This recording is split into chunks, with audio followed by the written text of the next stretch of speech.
In this video, we will explain how we can know how many fish are in the Río Mandeo.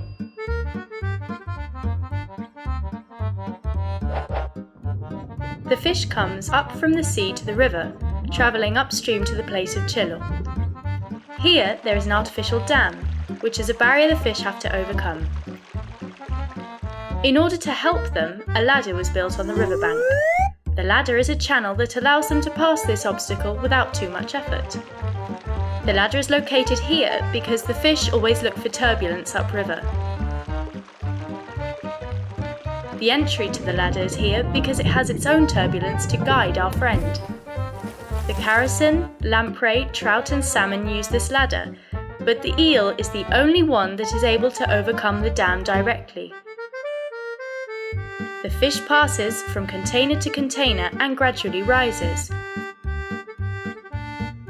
In these spaces, the fish can stop to rest without being dragged away by the force of the current and keep going. There are several types of ladders, including stairs, mechanical lifts, and chilo, which is a series of containers.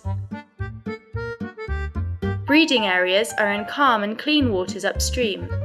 The fish can now reach a stretch of the river that they couldn't access before, recovering the breeding waters of their ancestors. In the final part of the channel, engineers installed a bioscanner, a device that records and counts the fish.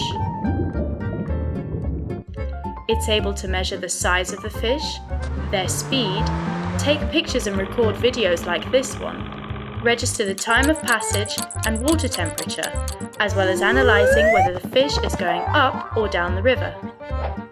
With all this data, we can know how many fish there are, whether the watercourse is polluted, and if fishing in the river is compatible with the preservation and enhancement of wildlife. The fish abandons the ladder and continues swimming back home.